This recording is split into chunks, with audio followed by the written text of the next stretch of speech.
사도행전 강의 90탄이고요. 제목은 전적 무능력. 사도행전 25장 13절부터 27절인데 19절까지만 보도록 하겠습니다. 13절에서 19절까지만 보겠습니다. 수일 후에 아그리빠 왕과 베니게가 베스도에게 문안하러 가이사랴에 와서 여러 날을 있더니 베스도가 바울의 일로 왕에게 고하여 이르되 벨릭스가 한 사람을 구류하여 두었는데 내가 예루살렘에 있을 때에 유대인의 대제사장들과 장로들이 그를 고소하여 정죄하기를 청하기에 내가 대답하되 무릇 피고가 원고들 앞에서 고소 사건에 대하여 변명할 기회가 있기 전에 내주는 것은 로마 사람의 법이 아니라 하였노라. 그러므로 그들이 나와 함께 여기 오매 내가 지체하지 아니하고 이튿날 재판자리에 앉아 명하여 그 사람을 데려왔으나 원고들이 서서 내가 짐작하던 것 같은 악행의 혐의는 하나도 제시하지 아니하고 오직 자기들의 종교와 또는 예수라는 이가 죽은 것을 살아있다고 바울이 주장하는 그 일에 관한 문제로 고발하는 것뿐이라. 아멘. 네, 오늘 말씀은 바울이 계속해서 재판을 받고 있는 말씀입니다. 그래서 굉장히 길게 나와 있어요. 그러니까 지난 장도 그랬고 이번 장도 그랬고 앞으로도 계속해서 바울이 재판받는 내용들이 이제 펼쳐집니다. 성경에 보면 시편 127편 2절에 보면 아주 유명한 말씀이 하나 있거든요. 뭐냐면 여호와께서 사랑하는 자에게 잠을 주시는도다. 네, 한 번쯤은 다 들어봤죠. 사랑하는 자에게 잠을 주시는도다. 그래서 하나님이 사랑하는 자에게 잠을 주신다는 이 말씀을 우리는 농담처럼 많이 써먹었었어요. 저도 이제 고등학교 다닐 때 이제 새벽 기도를 이제 다녔거든요. 새벽 기도를 다니면서 이제 깜빡 잠들어서 못 갈 때가 있잖아요. 그럼 이제 전도사님한테 이제 낮에 이제 연락을 해서 하나님이 저를 너무 사랑하셨나 봐요. 제가 그만 열심히 알람 소리도 안 들리시게 너무 사랑하셔가지고 잠을 잘 잤다고 이렇게 이제 농담처럼 새벽기도 빠졌을 때 써먹는 말씀으로 여호와 하나님은 사랑하는 자에게 잠을 주시는도다. 그 말을 써먹었던 경험이 있습니다. 근데 이 말씀을 여러분들은 어떻게 생각하고 계십니까? 정말 게으르게 잠만 자는 사람을 사랑하신다는 그런 말씀일까요? 네. 당연히 그런 말씀은 아니겠죠. 그러니까 이 말씀의 진정한 의미는 바로 자기 부인의 상태를 말하고 있는 겁니다. 자기 부인의 상태, 그리고 오늘의 제목이기도 한 전적 무능력에 대한 이야기를 하고 계시는 겁니다. 시편 한번 찾아볼게요. 네, PPT가 안 되지만 성경책 있으신 분은 시편 127편 1절과 2절을 함께 보도록 하겠습니다.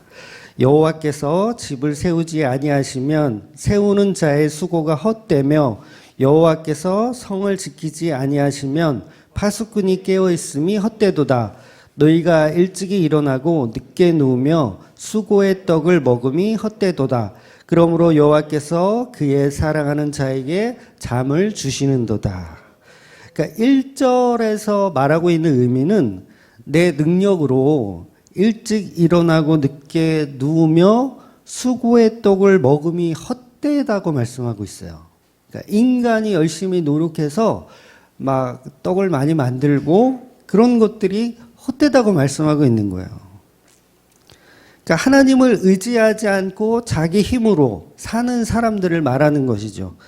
그러니까 그들의 삶이 아무리 파수꾼을 만들어서 성을 지키고 모든 것을 다 자기들이 해결할 수 있다라고 생각하고 잠도 자지 않고 열심히 일해봐야 그 모든 것이 헛되다고 시편은 얘기하고 있는 겁니다. 여러분, 우리가 잠을 자고 있을 때 그 누구에게도 도움을 줄 수가 없습니다. 그렇죠? 잠을 자고 있을 때. 제가 잠을 자고 있을 때 가장 싫어하는 사람 누굴까요? 네, 저희 집사람. 아닌가요? 우리 집만 그런가? 잠만 자고 있으면 속 터진다고. 주말인데 잠만 자고 있으면 그러지 않나요, 보통? 어디 나가서 좀 이렇게, 좀 교회에 나가서 좀 이렇게 좀 여행도 하고 해야 되는데 집에서 잠만 자고 있으면 가장 속 터지는 사람은 이제 와이프가 되겠죠. 그러니까 잠을 자고 있을 때 그 누구에게도 우리는 도움을 주지 못해요. 심지어는 하나님에게도 우리는 도움을 주지 못합니다. 그렇잖아요. 헌신, 봉사, 아무것도 할 수 없는 상태죠. 잠을 자고 있다면. 그러면 종 노릇을 하지 못하는 거예요.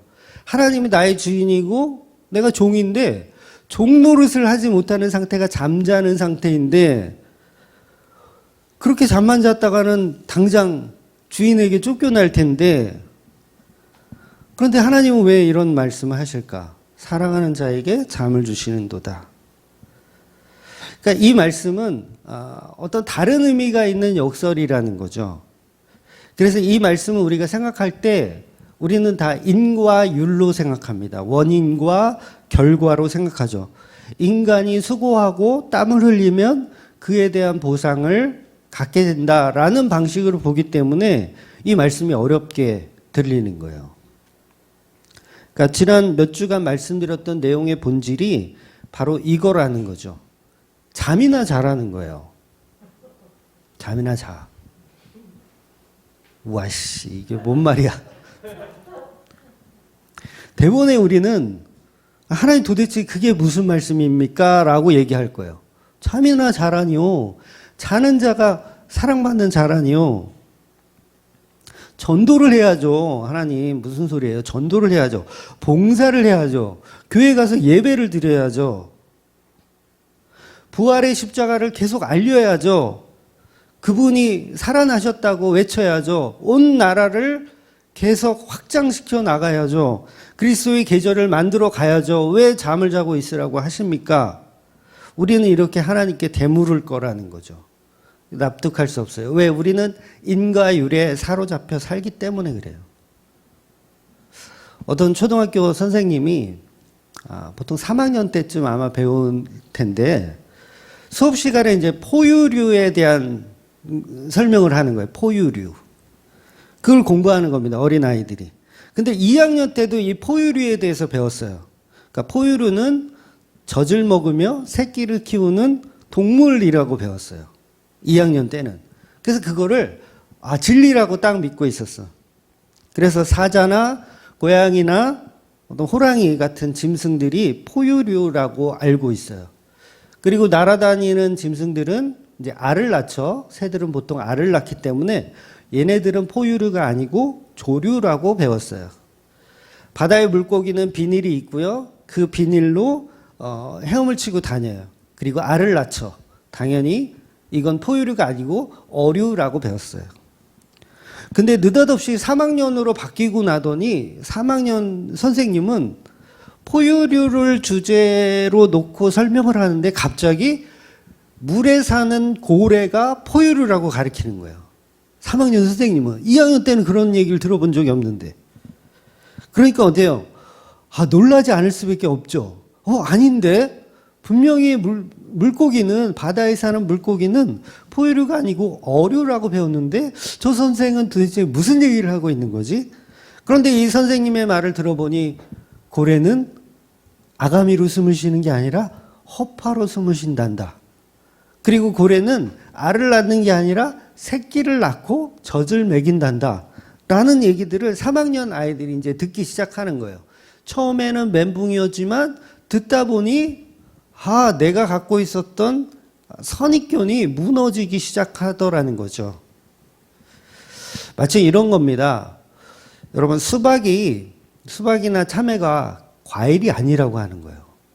그러니까 초등학교 3학년이 여태까지 수박, 참외는 과일인 줄 알고 있었는데 3학년 때 선생님은 수박, 참외는 과일이 아니야. 수박이나 참외는 한 해살이 풀이기 때문에 나무에서 나지 않는 열매 채소라고 하는 거야.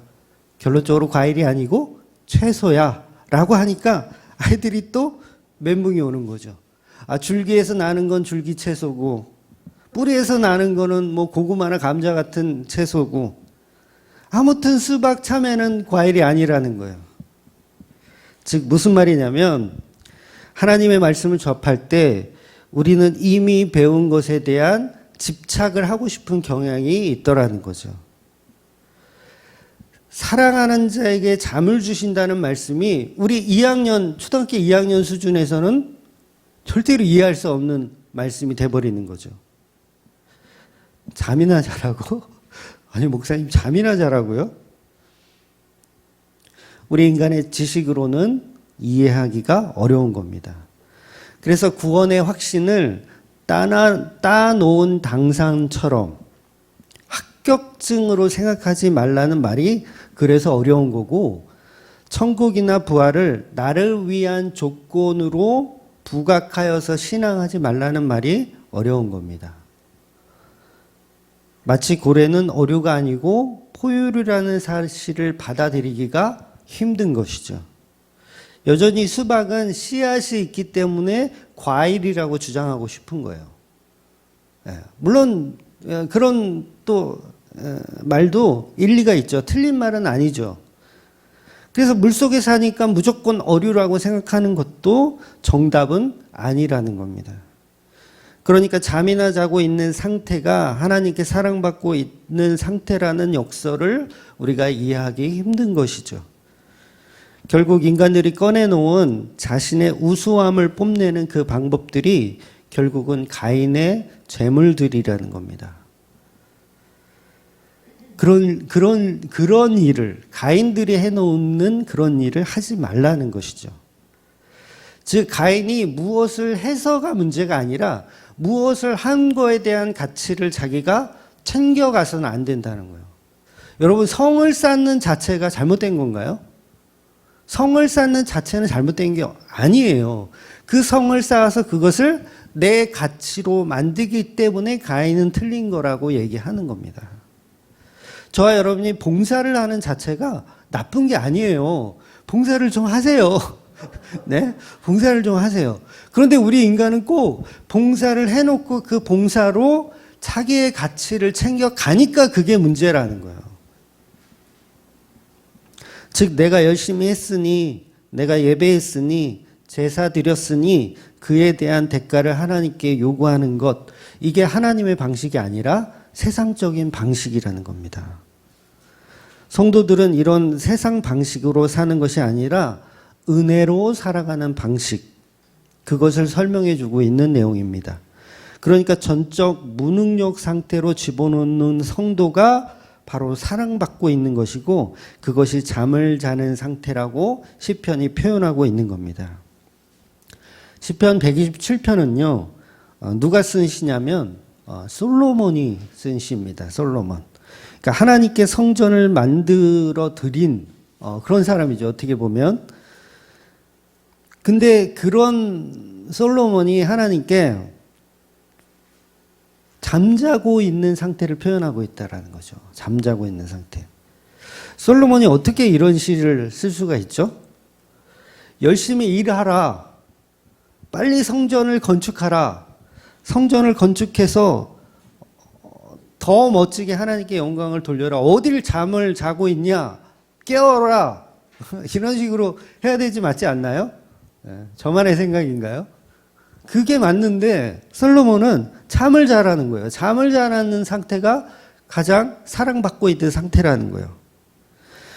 정말 건축을 위해서 열심히 노력하고 또 해외에 나가서 건축 양식을 배워와라. 막 이런 식으로 시편을 써야 할 것 같은 솔로몬이 전혀 반대의 얘기를 하고 있다는 거죠.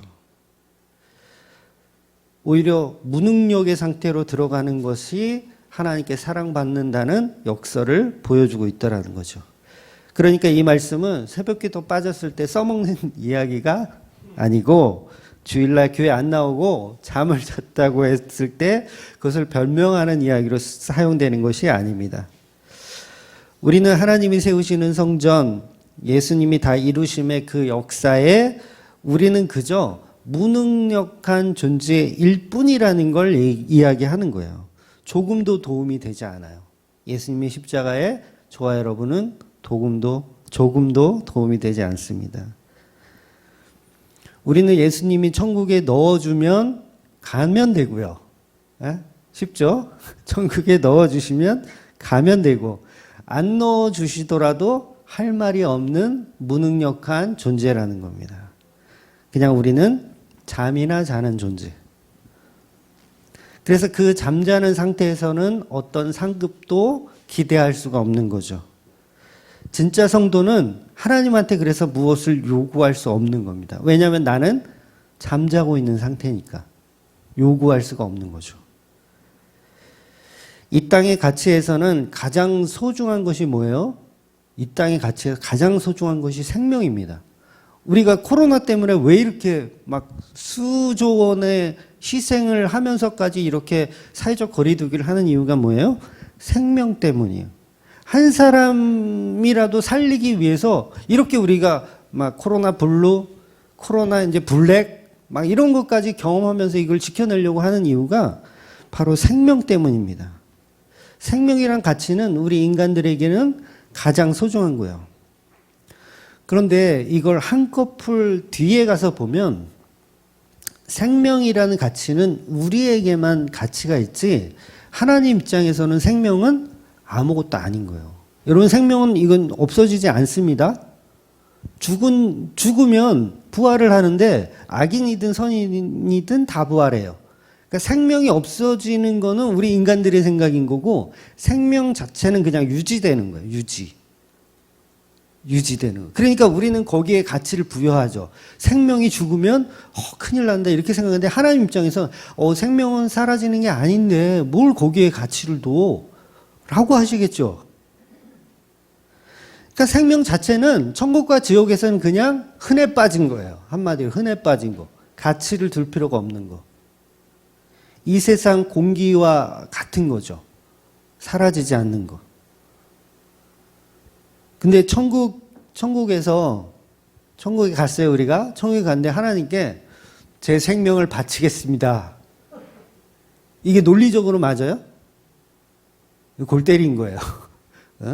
생명은 이미 사라지지 않는 존재로 창조해 놓았는데 내 생명을 바치겠습니다. 그런 거예요, 천국 가서.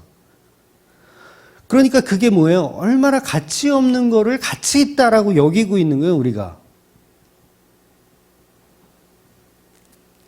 그러니까 이 땅에서 우리가 목숨 걸어 신앙을 고백하면 대단한 것이라고 우리는 생각을 하지만 아무것도 아닌 거예요.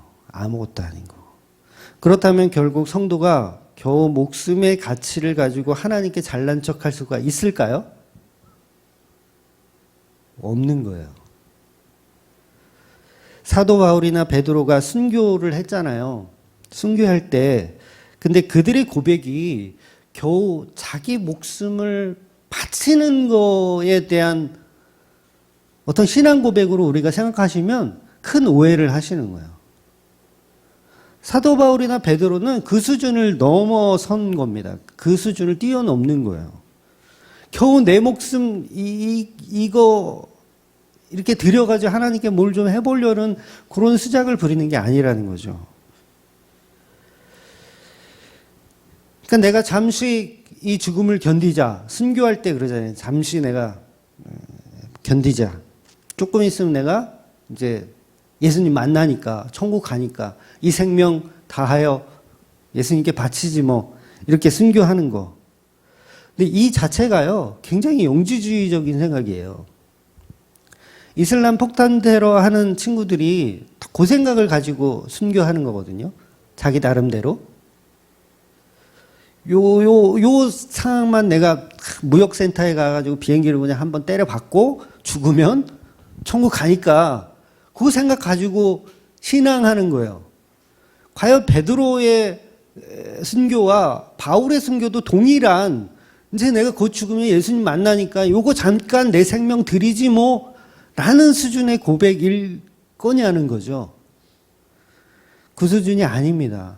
근데 우리는 그 수준을 뛰어넘는 그 신앙을 못 보죠. 왜냐하면 우리는 인과율로 살고 생명을 최고의 가치로 생각하기 때문에 그래요. 근데 신앙인들에게 내 생명의 가치는 아무것도 아니에요. 그걸 들여서 어디다 써요? 차라리 동전 100원을 헌금하는 게 낫죠? 아닌가요? 돈 1,000원을 헌금하는 게 가치가 있지 내 생명 이거 들여서 어디다 쓸 건데요. 죽지도 않는 거. 진짜 죽으면 몰라. 진짜 죽어. 영혼이 없어져. 파쇄돼. 그런데도 내가 순교하겠다. 그러면 또 몰라. 근데 잠시 후면 천국 간다는 그 알량한 신앙을 가지면서 무슨 우리가 하나님께 생명을 드린다는 짓을 하냐는 거죠. 짓이라 그러면 안 되는데. 네. 저는 순교자들을 존경합니다. 네, 그런 얘기가 아니고. 그러니까 성도가 드리는 신앙 고백, 베드로나 바울이 했던 신앙 고백, 목숨까지도 버리면서 지켰던 이 신앙 고백은 겨우 목숨이 아니었던 거죠. 겨우 목숨을 드리는 수준이 아닌 거예요. 그러니까 폭탄 테러 하는 이슬람 애들이 하는 수준의 신앙 고백은 아니라는 거죠. 그러니까 죽기까지 고문당하면서 믿음을 지켜낸 신앙의 선배들이 대단한 것이 아니라 그 믿음 자체가 중요한 거예요. 그 믿음 자체. 무엇을 걸었느냐가 중요한 게 아니에요. 여러분. 저와 여러분 무엇을 걸잖아요. 막 어떤 사람은 돈을 걸고 막 명예를 걸고 시간을 걸고 하나님께 이걸 드린다고 생각하는데 무엇을 드리는 그 물건에 대한 개념이 중요한 게 아니라 그런 건 다른 종교에도 다 있잖아요. 다른 종교에도. 다른 종교에서도 순교해요. 여러분. 기독교만 순교하는 게 아니에요. 아마 모르긴 몰라도 지금 이만희를 위해서 순교할 사람 손들라 그러면은 꽤 많을걸요? 꽤 많을걸요? 네, 순교하겠다고 이렇게 자발적으로 나서는 사람들. 한 20만 명 중에 그래도 한 200명은 있지 않을까요? 물론 제 개인적인 생각이지만. 근데 그게 신앙이 아니라는 거예요. 진짜 성도들의 신앙은 이 세상이 말하는 종교적 열심하고 전혀 다릅니다. 겨우 목숨 따위로 신앙하는 게 아니라 주님 앞에 잠자는 자가 되는 거예요. 굉장히 어려운 거예요. 내가 목숨을 다 바쳐서 하나님을 내가 신앙을 지켜내겠습니다. 이게 아니라 자빠져 자 넌. 할렐루야. 저는 자겠습니다. 이 신앙. 이 역사를 이해하셔야 되는데 표정들이 뭔 얘기를 하는 건지. 바울은요, 자기가 죽고 사는 거에 처음부터 끝까지 관심 없어요. 그러니까 바울이 했던 나는 날마다 죽노라 그냥 육체의 죽음 정도가 아닙니다. 다른 종교인들이 다 하는 그 수준을 바울이 고백한 게 아니에요. 사도행전 20장에 이미 바울은요, 자기 생명조차도 귀한 것으로 여기지 아니하노라 이런 고백을 한 적이 있어요. 이 말은 종교에서 말하는 날 죽여라, 어서 불을 붙이시오, 이런 화형당하면서 어서 불을 붙이시오, 그런 말을 하는 게 아니라 인간의 가치 없음에 대해서 설명하는 거예요. 생명 그게 뭔데? 그것조차도 내 것으로 여기지 아니하고 있더라는 거죠. 이건 육체만을 의미하는 게 아닙니다. 모든 영혼을 내 것으로 여기지 않고 있다는 거예요. 그러니까 내가 부활해야 하고 내가 천국 가야 하고 내가 구원받아야 하고 이런 개념을 뛰어넘는 거라는 거죠. 전부 자기의 것으로 여기지 않는 겁니다. 내 생명 또한 내 것으로 여기지 않는 것. 내 구원 또한 내 것으로 여기지 않는 것. 영화 타짜인가요? 정확하게 이 영화가 맞는지 모르겠는데 어느 중년 배우의 대사 중에 묻고 더블로 가. 기억나세요? 묻고 더블로 가. 타짜였는지 모르겠네. 근데 요 대사를 할 수 있는 사람은요, 미천이 있는 사람이 할 수 있어요. 묻고 더블로 가. 근데 아무것도 없어. 그런 사람이 어떻게 묻고 더블로 가라는 얘기를 하죠? 못 하잖아요. 자기는 미천이 있다라는 거예요. 뭔가 마지막 한 판을 할 수 있는 미천. 근데 옆에서 그냥 화투 치는 거 구경하던 사람이, 돈이 한 푼도 없는 사람이 묻고 더블로 가! 이렇게 얘기를 할 수가 없죠. 저와 여러분이 가지고 있는 이 생명이 내 것이 아닌데 무슨 생명을 바친다는 거예요, 도대체가. 그렇잖아요. 요거는 인간들만 생각하는 가치라는 거예요. 그래서 사랑하는 자에게 주시는 잠 이야기는 이렇듯 절대적 무능력을 표현하고 있는 겁니다. 예수님께서도 자기 자신을 모퉁이 돌이라고 말씀하시면서 그 기준으로 하는 그 진짜 성전 건축, 예수님의 십자가에 다 이루심에 우리는 아무런 도움을 주지 못하는 존재, 오직 그 은혜로만 그 십자가를 바라볼 수 있는 존재로 만들어내시는 거예요. 아무 공로 없이 은혜로 사는 사람들. 간혹 우리가 예수님의 십자가를 우리도 지어야 된다고 하니까 그 말을 행위적으로만 이해해서 예수님의 삶을 우리가 살아내려고 노력을 해요. 그러니까 예수님을 닮아가려고 하는 거죠. 예수님이 하셨던 말투, 사랑 이런 걸 닮아가려고 하는 거예요. 그런데 우리는 예수님이 이루신 그 성전 건축 십자가를 닮아가는 게 아니라 믿고 따라가는 겁니다. 믿고 따라가는 거. 예수님을 흉내내려는 게 아니라 그 예수님을 창조주 하나님으로 믿으라는 거예요. 근데 우리는 전부 흉내내는 걸 좋아하죠. 예수님처럼 나도 한번 살아내 보겠다고 하죠. 그게 깨어있는 거예요. 잠자지 않고 깨어있는 거예요. 그러니까 하나님이 집을 세우시고 성전을 세우시고 십자가를 세우시고 전부 하나님이 하시는 방식으로 하지 않으면 안 됩니다. 아무리 우리의 노력과 열심으로 집을 지어도 하나님이 건축해 주지 않으면 금방 무너져 내릴 바벨탑이라는 거죠. 인간이 인간 스스로 만드는 집은 금방 무너지고 아무리 망대를 세우고 파수꾼으로 집을 지키더라도 하나님이 지켜주지 않으면 소용이 없습니다. 자꾸 인간들은 하나님께 뭘 바친다고 해요. 돈을 바치고요. 시간에 11조 이런 걸 바치고요. 열정을 바치고 생명을 바치고 예수를 바치라니까 왜 자꾸 쓸데없는 걸 바치죠? 예수를 바쳐요. 하나님은 예수를 바쳐. 예수의 피 뿌림이 없이는 내가 너의 예배를 안 받아. 이렇게 말씀하고 계시는데 자꾸 헛된 재물을 가지고 오는 거예요. 하나님한테. 결국 인간이 만들어 놓은 잣대의 가치들로 하나님께 잘 보이려고 하는 거죠. 그래서 파수꾼들이 그냥 잠만 자고 있는 상태가 오히려 도둑이 들지 않는 것이고 하나님께 사랑받는 상태, 전적 무능력의 상태라고 시편 127편은 설명하고 있는 겁니다. 여러분, 우리가 아기를 낳을 때, 이 시편 27편 밑에 보면 또 나오거든요. 우리가 아기를 낳을 때 그 아기를 결정할 수 있나요? 남자애든 여자애든 결정할 수 없어요. 그 이야기가 붙어 있어요. 전적 무능력의 상태를 얘기하는 거예요. 여러분이 태어나시고 싶어서 태어나셨어요? 나는 금천에 태어나야지. 1970 몇 년에 태어나야지. 잠자고 있는 상태라는 거죠. 저와 여러분은. 처음부터 그랬고 앞으로도 그럴 거고 마지막까지 그래야 한다는 거죠.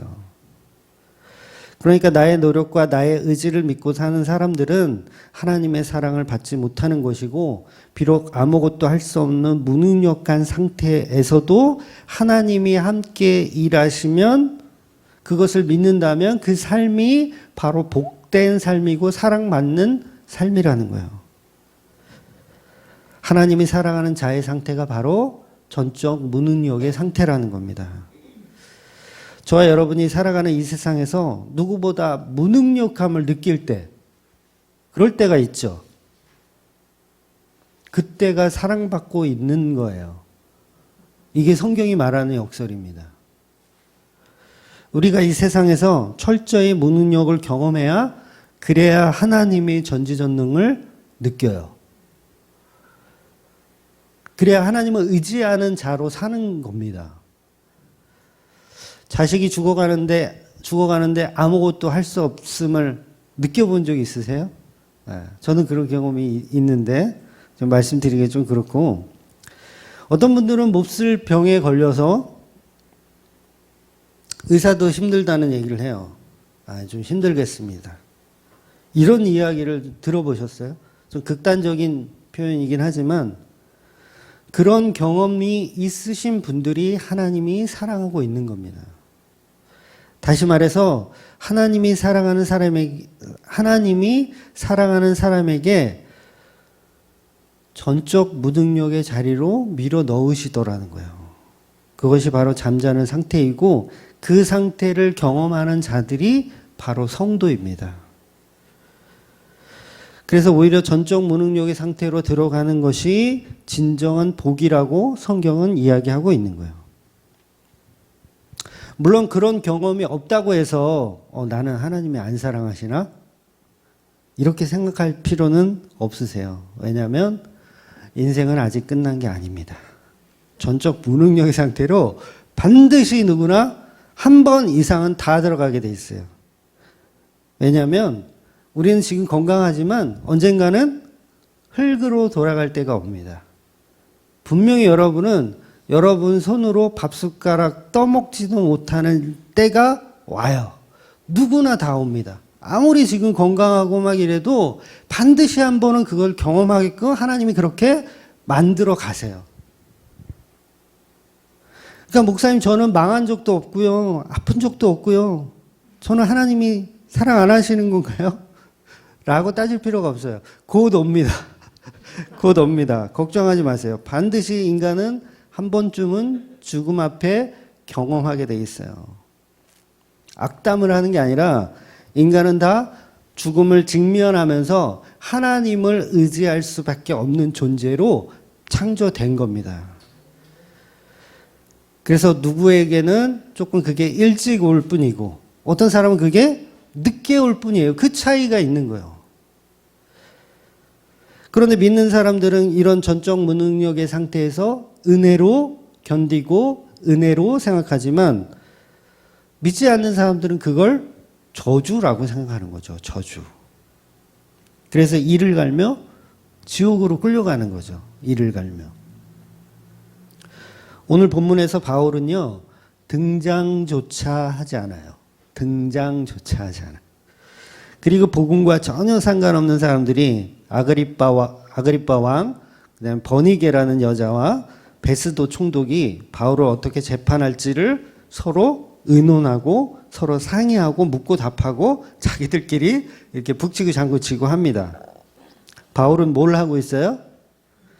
그저 감옥에서 그냥 하나님의 일하심의 때를 기다리고 있어요. 전적 무능력의 상태로 그냥 있는 겁니다. 주어진 환경에서 그냥 살고 있어요. 한마디로 지금 바울이 할 수 있는 것은 로마에 가기 전에 잘 먹고, 잘 운동하고, 건강한 육체와 정신을 유지하는 것밖에 없어요. 바울이 할 수 있는 게 전혀 없습니다. 이것이 바로 바울이 바울을 사랑하고 있는 상태라는 것입니다. 아니면 바울이 초조하겠죠. 빨리 로마에 가야 하는데, 2년씩 내가 여기서 갇혀있네. 이런 젠장. 하나님 어떻게 되신 거예요? 나 일하고 싶다고요. 막 이러는 게 아니라 그냥 그 자리에서 하나님의 일하심을 기다리고 있는 거예요. 기다리고 있는 거. 그러니까 불평불만을 할 필요가 없어요. 바울은. 그냥 잠을 자고 있는 상태나 마찬가지인 거죠. 그래서 꼭 제자들이 잠자는 이야기가 가끔씩 성경에 등장해요. 베드로도 감옥에서 잠자다가 천사가 와서 그냥 발을 한 대 옆구리를 걷어차니까 그때 일어나는 건데, 이게 베드로를 모욕하려고 성경이 그런 이야기를 기록한 게 아니라 하나님이 베드로를 얼마나 사랑하고 있는지를 표현하고 있는 거예요. 이제 27장에 가면 바울이 로마로 가는 배에서 이제 유로굴라라고 하는 광풍을 만나서 이제 배가 파손돼서 망가집니다. 근데 사람은 죽지 않을 것이라는 걸 바울은 알고 있어요. 믿고 있어요. 하나님이 알려주셨어요. 예수님이 알려주셨어요. 바로 그것을 믿고 있는 상태, 아무도 다치지 않을 거라는 걸 알고 있는 그 상태가 잠을 자고 있는 상태라는 겁니다. 그러니까 전적 무능력의 상태에서 하나님의 말씀만 믿고 있는 그 상태, 바로 이 말씀이 시편 127편의 말씀의 뜻입니다. 이것이 바로 하나님은 사랑하는 자에게 잠을 주시는도다라는 말씀의 의미인 거예요. 그리고 예수님도 이와 동일한 말씀 하신 적이 있어요. 그러니까 공간복음서 세 군데에 다 나오는 이야기인데 무슨 말씀이냐면 너희가 어린아이와 같지 아니하면 결탄코 이게 중요해요. 결탄코 천국에 들어가지 못하리라. 이 말씀이요. 이해가 안 되죠. 보통은 이 말씀은 어린아이와 같은 신앙을 가져야 된다 그러면 보통은 그냥 순수하고 막 해맑고 욕심 없고 막 정직하고 막 이런 의미로 생각하는데 다 틀려요. 다 틀렸습니다. 그런 해석은 다 틀린 거예요. 바로 전적 무능력의 상태를 이야기하는 거예요. 마치 사랑하는 자에게 잠을 주시는 것처럼 우린 어린아이와 같이 전적 무능력의 상태에 있는 거예요. 그런 자들이 천국 간다고요. 이해가 되시죠? 어린아이는 부모가 돌봐주지 않으면 살 수 없는 존재. 하나님이 천국에 넣어주지 않으면 못 가는 존재. 자기 힘으로 천국을 노리는 사람들 많죠. 자기 힘으로 천국을 노려요. 보통 이제 행위주의자들은 다 그걸 노리죠. 그들이 어린아이가 아니고 어른인 거예요. 자기 힘으로 뭘 할 수 있다라고 생각하는 어른들. 그런 사람들은 결탄코 천국에 갈 수 없다는 얘기예요. 그들은 자기 방식으로 종교를 만들기도 하고요. 황금 송아지를 만들기도 하면서 자기가 꿈꾸는 파라다이스를 상상합니다. 그리고 거기에 넣어줄 예수님을 믿어요. 그곳에 보내줄 예수님을 믿어요. 그런데 그런 믿음은 정말 쌍둥이 빌딩에 그냥 비행기 몰고 처박는 애들하고 다를 게 하나도 없는 거예요. 바울은요, 전적 무능력으로 죽는 겁니다. 이게 비슷한 것 같지만 완전히 다른 이해가 되는 거예요. 아이가 아닌 어른들은 자기 방식과 생각으로 살기 때문에 결단코 천국에 갈 수가 없는 겁니다. 천국은 누가 가냐면 이 어린아이처럼 전적 무능력의 사람들이 가는 겁니다. 천국을 기대하지도 못하는 그런 존재. 한마디로 아무것도 모르는 존재들. 나는 예수님만 의지할 수 있는 존재들. 능력 없는 존재들이 가는 거예요. 그래서 그걸 은혜라고 얘기하는 거예요. 자기는 능력이 없으니 예수님만 의지하고 예수님만 주님이시라고 고백하는 자들에게 뜻밖의 어떤 선물이 주어지는데 그 선물이 바로 예수 그리스도라는 거죠. 뜻밖의 선물입니다. 내가 목적하고 계획하고 준비해서 얻어내는 게 아니라 뜻밖의 선물. 처음 보는 사람이 길을 가고 있는데 갑자기 아이폰을 줘. 이 뜻밖의 선물. 요게 구원이라는 거예요. 요게 예수 그리스도고요. 그런데 우리가 예상하죠. 루트를 예상해. 어느 길로 가고 어디로 가면 아이폰 주는 인간이 이때더라. 거기를 몇 시 몇 분에 가야 되는지 공략해. 막 성경 공부하면서 막 우리 성경 공부합시다. 어디로 어떻게 가면 구원의 길이 있으니까 우리 그 길로 갑시다. 이렇게 준비해가지고 막 구원을 이렇게 막 노리는 사람들. 저와 여러분이에요. 또 아닌 것처럼 그래요. 그러니까 생일인데 생일 선물 안 주냐고 이 행패 부리는 거하고 뭐가 달라요? 전혀 기대하지 않았는데 선물이 딱 주어지는 거, 이걸 구원이라고 얘기하는 겁니다. 다시 말해서 날마다 십자가를 통한 자기 부인으로 살아가는 사람들이 바로 천국에 가는 성도라는 거죠. 자기 부인이 뭐죠? 나는 상급받을 가치 없어요. 천국 갈 능력도 없어요. 그런데 예수님이 너무 좋아요. 예수님이 너무 사랑해요. 마치 아이가 저는 다른 건 필요 없고 나는 아빠 엄마만 있으면 돼. 막 이런 어린아이와 같은 전적 무능력의 의지, 이런 게 저와 여러분에게 있냐고요. 그냥 어떻게든지 예수님을 그냥 앉혀놓고 그냥 주여 3번 외쳐가지고 뭔가를 이렇게 얻어내려고만 했었지.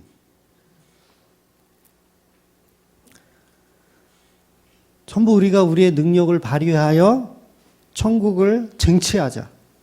천국은 침노하는 자의 것이라 그러니까 막 쳐들어가려고 그래. 어딜 쳐들어가요? 화염검으로 막고 있는데 죽으려고. 예? 그러면서 우리가 우기는 거죠, 계속. 우리 신앙이 맞다라고 우기는 거예요. 나 이 정도 열심과 헌신과 봉사를 했으니까 좀 알아줘야 되지 않은 건가요? 알아줘야 되잖아요. 이 정도면 사랑받을 자격 있잖아요. 이렇게 따지는 거예요. 근데 하나님은 사랑하는 자에게 잠을 주신대잖아요. 어린아이와 같지 않으면 결단코 천국에 갈 수 없다고 말씀하시잖아요. 그렇다면 우리가 가진 능력들은 예수님 앞에 가치 없음을 인정해야 된다는 겁니다. 그래서 저와 여러분은요, 우리의 능력으로 사시는 게 아니에요. 만약 우리의 능력으로 살면 저도 교회 개척을 안 했어요. 우리 교회 개척할 때 당시 알고 계신 분 계시지만 안 하죠. 왜 해요, 이걸? 돈이 돼요. 그렇다고 제가 능력이 돼요. 남들 앞에 서면 저 벌벌벌벌 떠는 거 아세요? 벌벌벌 떨어요. 초등학교 3학년 때 책 읽으라 그러면은 보통 이제 뭐 몇 페이지 읽을 사람 그러면 애들이 막 저저 그러잖아요. 저는 구석에서 이렇게 가만히 있는 스타일이었어요. 막 이렇게 나서고 이런 스타일이 아니었어요. 근데 한 번은 걸렸어. 그날이 뭐 제 번호가 맞는 날짜였는지 몇 번 일어나서 책 읽으라는데 못 읽었어요. 왜 못 읽었냐면 떨려가지고. 글씨를 모르는 건 아닌데 떨려가지고. 그래서 선생님한테 매도 맞았어요. 안 읽는다고, 개긴다고. 그러니까 친구들한테 물어봐. 하도 제가 개기니까 친구들한테 물어봐. 선생님이 친구들한테 야, 혹시 얘 책 못 읽냐? 한글 모르니? 이렇게 물어봐. 아니요, 제 한글 잘 아는데요. 근데 왜 못 읽어? 너 개기냐? 너 오늘 주고 봐. 그래 시계 풀르고. 그랬던 저란 말이에요. 그러니까 제가 뭘 해요? 앞에 서서 무슨 얘기를 해요? 못하죠. 그런데 젠장 끌려왔어. 예수님한테. 끌려오는 거예요. 계속 전적 무능력의 상태에서 저하러 오면 계속 끌려오는 거예요. 여러분, 반드시 우리는 우리 손으로 밥숟가락을 못 떠먹는 날이 온다니까요. 하나님이 허락해야 그것도 먹을 수 있는 거예요. 공중에 나는 새도 하나님이 허락하지 않으면 떨어집니다, 그냥. 하나님이 여러분의 머리카락 숫자를 세는 거 아세요? 몇 개인지를 세요, 하나님이. 근데 보세요. 여러분은 자기 머리카락 숫자 아시는 분. 나보다 나를 더 잘 아시는 분이세요. 근데 무슨 우리가 나에 대해서 막 책임지고 나에 대해서 많이 아는 것처럼.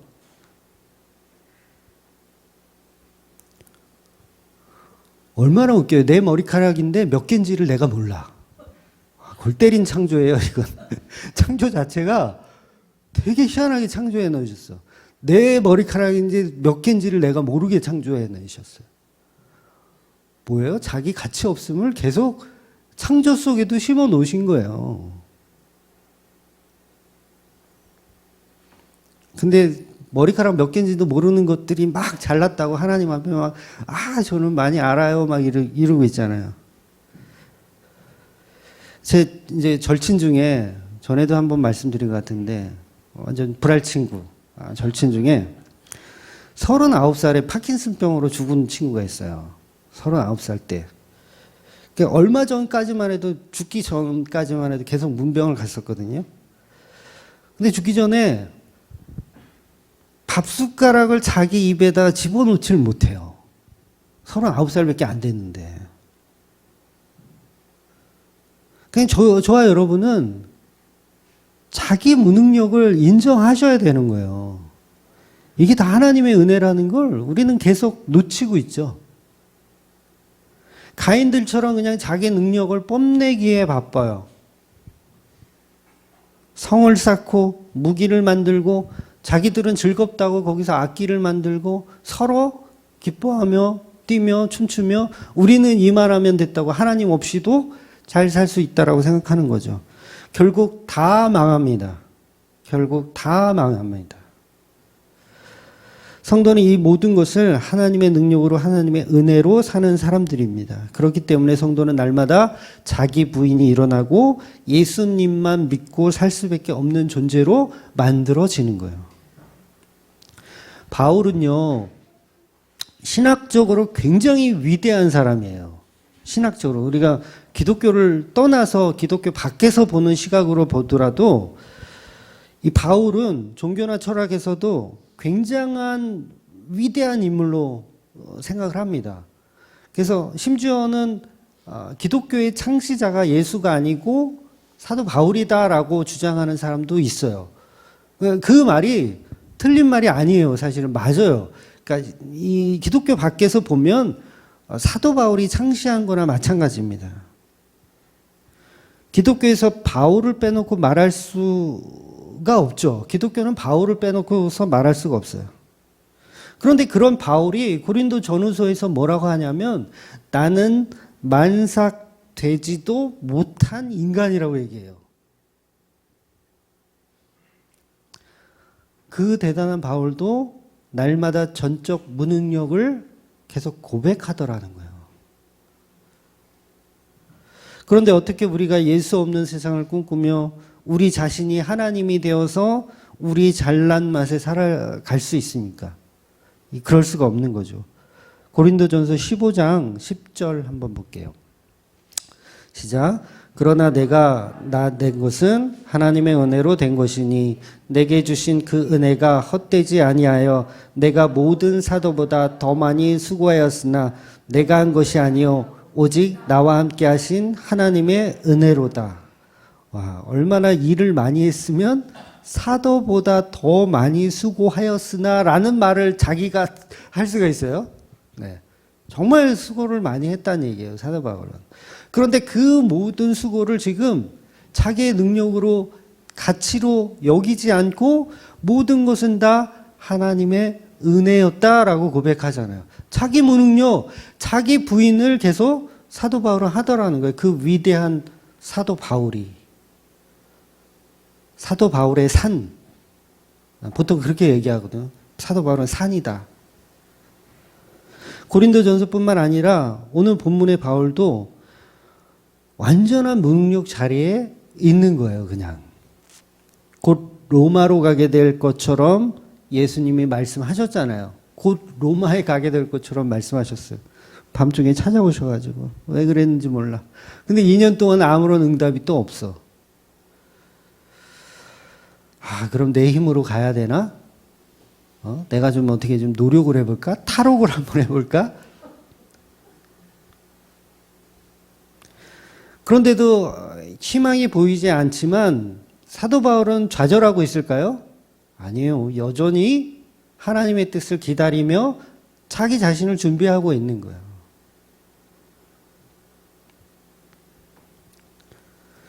그래서 지금 오늘의 본문도 아그리빠 왕과 베스도의 결정대로 바울은 그냥 따를 뿐이에요. 어떤 결정이 내려지든 그냥 따를 뿐이에요.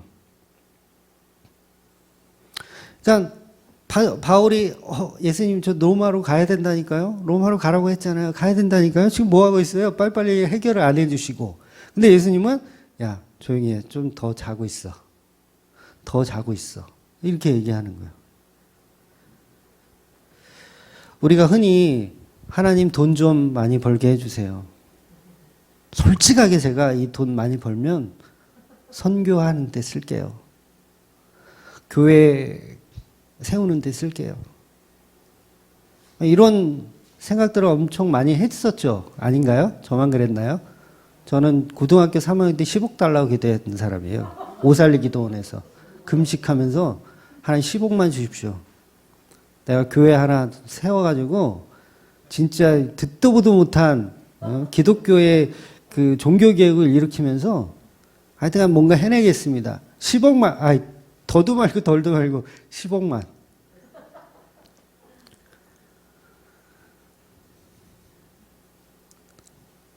근데 그게 개수작이라는 거예요. 계속 제자리 걸음 하고 있는 거예요. 신앙이 성장하지 않고 계속 제자리 걸음 하고 있었던 거예요. 그러니까 아무것도 할 수 없는 무능력의 자리. 그러니까 안 주시더라고요, 10억을. 10억을 줬으면 어때요? 저 지옥 갑니다. 100% 장담하는데 10억 주셨으면 저 지옥 가요. 그걸 가치 삼아 나를 주인으로 열심히 우상을 섬겼을 거예요. 근데 안 주시더라고요. 전적 무능력의 상태로 넣으시더라고요. 돈은 더 없어. 응? 기도해도 돈이 안 와. 그러니까 그 상태가 전적 무능력으로 집어넣는 게 하나님이 지금 사랑하고 있다라니까요. 사랑하고 있다라는 거. 어떤 사람은 이 중요한 때에 사업이 망했다고 원망하시는 분도 있을 겁니다.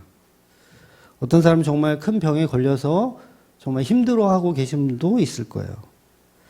또는 자식이 병에 걸려서 아프신 분들도 있을 겁니다. 그런데 극단적이지만 그 아무것도 없는 그 상태로 밀어 넣으신 그게 하나님께서 사랑하고 계신 거예요. 물론 아무 일도 안 일어난다고 해서 사랑받지 않는 건 아니에요. 조금만 기다리세요. 곧 옵니다. 네. 그러니까 성도는 그 순간에 하나님의 사랑을 느껴야 된다는 거죠. 그 전적 무능력의 상태로 내려갔을 때 하나님이 나를 정말 사랑하시는가를 느낄 수 있는 사람이 정말 성도라는 거예요. 근데 물론 그 당시에는 막 저주하고 그럴 수도 있어요. 꼭 막 신앙으로 극복하라 그런 설교를 제가 드리는 게 아니에요. 저주할 수 있어요. 하나님 왜 나한테는 왜 이런 시련을 주십니까? 막 욕하고 대들 수 있어요. 그런데 어느 순간 세월이 지나면 그때 그 시절을 돌이켜 봤을 때 그게 하나님이 나를 사랑하고 있는 순간이었구나라는 걸 또 자각하는 일들이 계속 일어날 거라는 거죠.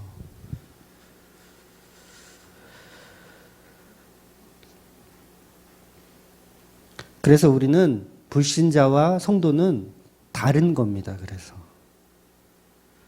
제 친구는 죽는 순간까지 밥 숟가락 못 떠먹는 순간까지 하나님을 저주하면서 죽더라고요. 끝까지 하나님을 저주하면서 죽더라는 거예요. 그런데 성도는 그 자체를 하나님의 은혜로 생각할 수 있더라는 거죠. 우리가 왜 사랑을 느끼면서 전적 무능력의 상태로 죽냐면 예수님이 부활의 첫 열매가 되셨기 때문입니다.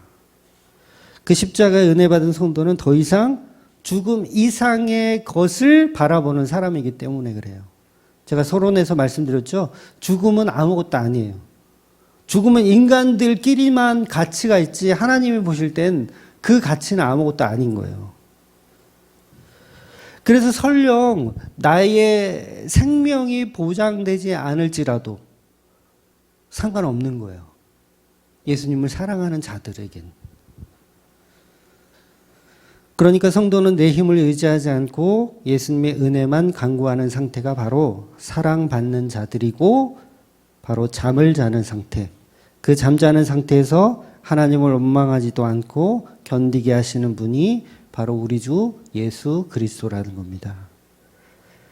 여러분 인생에서 그 잠을 경험하셨다면 여러분은 하나님께 사랑받은 자입니다.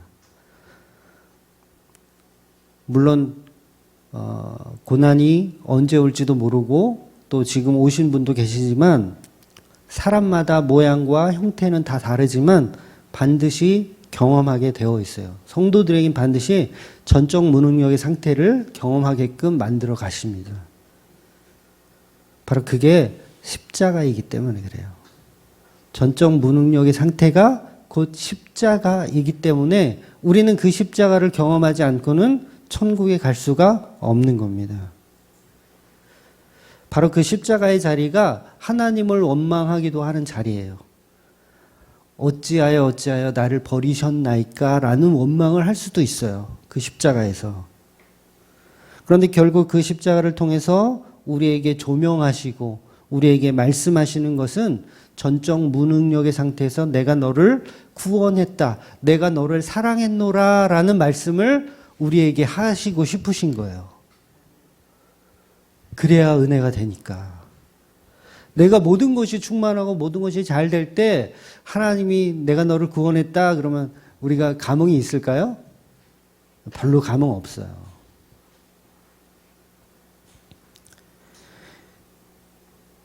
그래서 그 십자가의 은혜를 바로한 성도들은 이제는 그 예수님이 내게 그냥 스쳐 지나가는 그냥 한 존재일지라도, 그러니까 수억 명의 피조물 중에 하나잖아요, 우리는. 수억 명의 피조물 중에 하나일지라도 그 예수님의 말씀 한 구절 들은 것, 그 예수님의 사랑 한 번 느낀 것만으로도 우리는 충분합니다라는 고백을 할 수 있는 사람들이 성도라는 거예요. 그래서 그렇게 사랑하는 자로 신부로 만들어가고 계신 거예요, 우리 예수님이. 막말로 내가 몹쓸병에 걸려가지고 힘들게 살다가 예수님만 의지하는 자로 살다가 예수님 만나러 가면 그게 저주입니까? 그게 왜 저주예요? 그건 저주가 아니고 복입니다. 그러니 야곱같이 자기 멋대로 살아가는 놈을 환도뼈를 부러뜨리는 것이 하나님의 사랑이라는 거예요. 하나님만 의지하는 자로 만들어내는 거죠. 즉 하나님의 방식으로 하나님이 사랑하는 자로 만들어내는 것. 이게 성도를 사랑하는 방식이에요. 굉장히 역설이죠. 어떤 종교에서도 이렇게 가르치지 않아요. 기독교만 이렇게 이야기합니다. 기독교만. 마치 세상처럼 마귀처럼, 마귀는 그러잖아요. 세상에 복을 준다. 수십억 줄게. 한 번만 절해봐, 나한테. 한 번만 절하면 내가 이 세상 다 줄게. 뭐 요게 마귀 스타일. 교회 하면 1년 안에 수백 명 부흥시켜 줄게. 수천 명 만들어 줄게. 근데 맨날 똑같아, 인원이. 2014년도나 지금이나 별로 이렇게 늘어나고 한 것도 없어. 무슨 소양강 댐도 아니고 왜 이렇게 빠져나가. 예? 가둘만 하면 빠져나가고. 이제는 뭐 그런가 보다 합니다. 그냥 좋은 목사님 만나시기를 바랄 뿐입니다. 그러니까 하나님이 성도를 사랑하는 방식은 세상 부귀영화를 다 주는 방식이 아니에요. 네, 그건 사탄이 주는 겁니다. 하나님이 주시는 사랑 방식은 잠을 주시더라는 거예요. 잠. 그렇다고 주일날 예배 안 나오고 잠만 자라는 얘기 아니에요. 완전한 무능력의 상태로 경험케 하시더라는 거죠. 마치 욥과 같이. 하나님이 욥을 너무 사랑하잖아요. 그러니까 마귀가 아유 저게 무슨 사랑이에요. 내가 한번 테스트 한번 해볼까요? 근데 테스트 하게끔 허락을 하잖아요. 전적 무능력의 상태로 집어넣는 거예요. 그게 하나님의 사랑 방식이라는 거죠. 그 부활이라는 김태원 씨 부활 노래 중에 사랑할수록이라는 노래 아세요? 이 김태원 씨가 천주교 교인이더라고요. 몰랐는데. 근데 그 가사 중에 이런 게 있어요. 이젠 너에게 난 아픔이라는 걸 너를 사랑하면 할수록 이젠 너에게 난 아픔이란 걸 사랑하면 할수록 아픔이래요. 그러니까 하나님이 인간을 사랑하는 방식이 그렇다라는 거예요. 그러니까 우리가 예수를 사랑하면 사랑할수록 이 세상에서는 아픔이에요. 이 세상이 보는 시각에서는 아픔이라고요. 그런데 그 아픔 속에 진정한 사랑이 있죠. 그러니까 사도 바울이 이 삶을 살면서도 행복한 거예요. 기쁜 거예요. 늘 감사할 수 있는 거예요. 늘 찬양할 수 있는 거예요. 이 역설을 예수 믿는 사람만 알아요. 더 이상 부귀영화가 오지 않아도 상관없어요. 내 생명을 가치로 여기지도 않아요. 아벨은 하나님이 사랑하셨기 때문에 형한테 돌 맞아 죽는 거예요. 야곱을 사랑하셔서 한도뼈 부러뜨리고, 욥은 뭐 말할 것도 없고, 하나님이 세상을 이처럼 사랑하사 예수를 십자가에 죽이시는 거예요. 예수를 잠들게 하신다고요. 사랑하는 자에게 잠을 주시는 그 잠이 예수 그리스도에게도 적용되는 거예요. 예수님은 십자가에서 죽으신 거예요.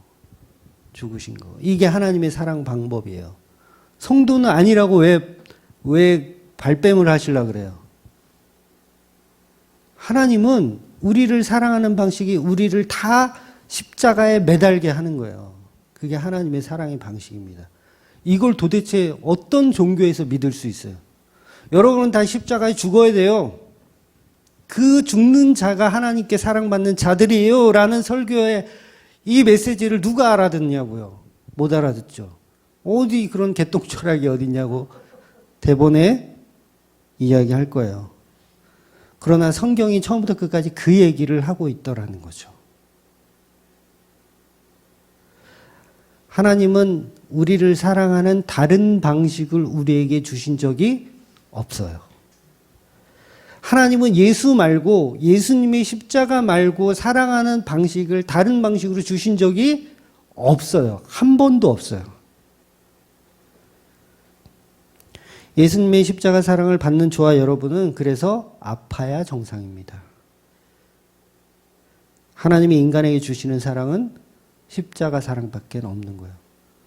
하나님이 세상을 이처럼 사랑하사 예수를 십자가에 죽이는 거예요. 그리고 저와 여러분이 그 예수와 함께 십자가에 못 박혔나니 이제는 내가 사는 것이 아니요 오직 내 안에 계신 그 예수 그리스도로 사는 거예요. 그러니까 다른 이교도의 말에 속지 마십시오. 교회 나오면 복 받는다, 부자 된다, 이런 수준 정말 떨어지는 그런 것들에 현혹될 필요가 없어요. 그거 다 마귀 사탄입니다. 성도는 날마다 자기 십자가를 지고 예수님 따라가는 거예요. 당연히 아프죠. 십자가 지고 따라가는데. 그런데 그 사랑 방식이 미안하지만 성도에게는 그게 기쁨이 되더라는 거예요. 예수님 십자가를 지고 가는데 내 육체는 고통스러운데 내 영혼은 행복한 거예요. 즐겁고.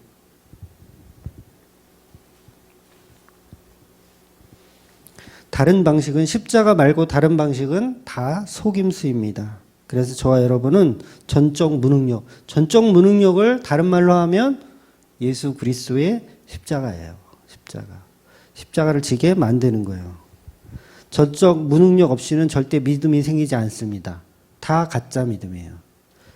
성령께서 죄에 대하여, 의에 대하여, 심판에 대해서 말씀해 주시면 우리는 당연히 아픈 게 정상이에요. 결국 죄에 대해서, 의에 대해서, 심판에 대해서 들으면 십자가와 직면하게 되는 거예요. 십자가를 만나게 되는 거예요. 그래서 교회 나와가지고 다른 거 이렇게 추구하면 그거 다 가짜예요. 100% 가짜입니다. 십자가 말고 다른 거 추구하면. 그런 교회는 다닐 필요도 없어요. 거기 왜 다니고 있어? 마귀들이 만들어 놓은 교회 속에 우상을 섬기고 있는 겁니다. 하나님은 십자가를 통해서만 우리를 만나주시고 십자가를 통해서만 우리를 사랑하십니다. 구약에서 제사를 통해서만, 어린 양을 통해서만 하나님이 만나주신 것처럼, 그래야만 하나님과의 관계가 회복되는 것처럼 우리는 유월절 없는 출애굽기를 상상할 수도 없는 거예요. 십자가 없는 하나님의 은혜, 십자가 없는 복은 다 거짓말입니다. 그래서 그 십자가만이 우리를 광야에서 살게 해주시는 거예요. 구약에서 제사 없이 하나님 만날 수 없고 지금 우리는 예수님의 십자가 없이 하나님 앞에 갈 수가 없습니다.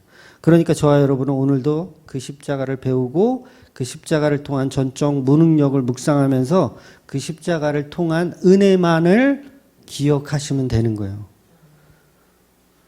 하나님과의 관계가 회복된다는 것은 하나님이 인간을 사랑하셔야 되는 거잖아요. 사랑하셔야. 그런데 그 사랑하는 방법이 예수 그리스도의 십자가라는 거죠. 그래서 하나님이 사랑하는 방식은 철저한 무능력의 상태로 집어넣는 방법 말고는 없습니다. 그러니까 저와 여러분은 그 무능력의 상태를 경험하셔야 돼요. 오직 하나님만 의지하는 존재가 됩니다. 하나님이 우리를 사랑하시기 때문에 고난이 있는 거예요. 그래서 하나님이 그렇게 우리를 재창조해내고 계신 거예요. 신부된 교회 만들기를 하시는 거죠. 그러니까 지난주에 보았던 그 시편 51편의 다윗의 시에 보면 내 속에 정한 마음을 창조하시고 라고 시작해요. 내 속에 정한 마음을 창조하시고.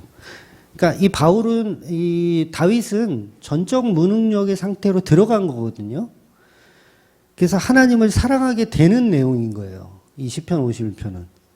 다윗 입장에서 이제 하나님을 정말 사랑하게 됐어. 그동안 막 벗게 들어오고 춤추고 했던 거는, 그거는 진짜 초등학교적인 수준의 사랑이었다면, 이제 밧세바와의 범죄를 통해서 전적 타락을 이해하고, 밧세바와 사이에서 난 그 아들이, 아들이라고는 안 나오는데 아들이라고 표현할게요. 그 아들이 죽어요.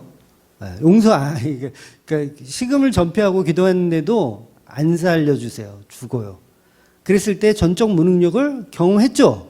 경험하고 나서 하나님을 더욱 사랑하게 된 거예요.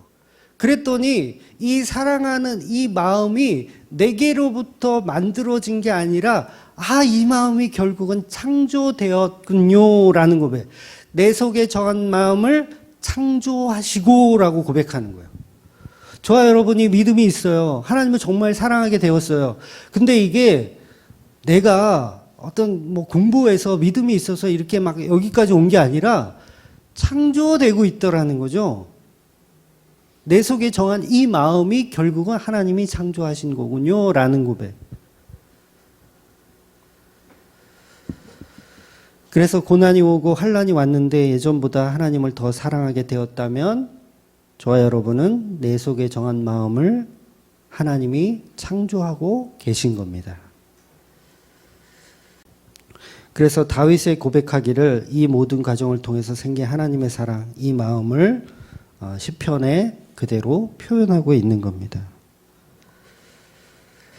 저와 여러분이 전적 무능력의 자리에서 하나님만 의지하는 상태로 갔다면, 그래서 하나님을 더욱 사랑하게 되었다면, 계속해서 우리는 창조되는 은혜에 있다라는 것을 기억하시면 됩니다. 지금 바울이 계속해서 재판받는데 2년 동안 감옥에 있습니다. 물론 일반적인 감옥은 아닌 것 같아요. 이렇게 면회도 마음대로 할 수 있고요. 이렇게 비교적 말씀도 보고 이렇게 할 수 있는 자유로운 시간이었지만, 어쨌든 감옥은 감옥입니다. 전적 무능력의 상태에 있는 거예요. 그래서 십자가만이 전적 무능력의 끝판왕입니다. 예수님께서도 그 전적 무능력의 상태로 십자가를 지신 거예요. 절대 여러분, 예수님이 내가 이거 조금만 견디면 나 이제 부활할 거니까 이제 한번 눈 딱 감고 내가 죽지, 이런 마음으로 죽으신 게 아니라니까요. 완전한 무능력. 내가 신인데, 내가 하나님의 아들인데, 신인데, 나 십자가에서 이거 아무것도 할 수 없구나. 아무것도 해서는 안 되는구나. 이 전적 무능력의 상태로 내려가신 거예요, 예수님은. 그래서 부활까지도 예수님의 힘으로 부활하시는 게 아니라 성부 하나님의 능력으로 부활하게 하시는 그런 개념으로 성경이 계속 표현하고 있는 거예요. 그러니까 전적 무능력의 상태에 잠자는 자는 예수 그리스도. 그분이 첫 열매인 거예요, 우리들의. 그럼 우리도 전적 무능력을 상태로 가는 거죠. 그 십자가를 통해서.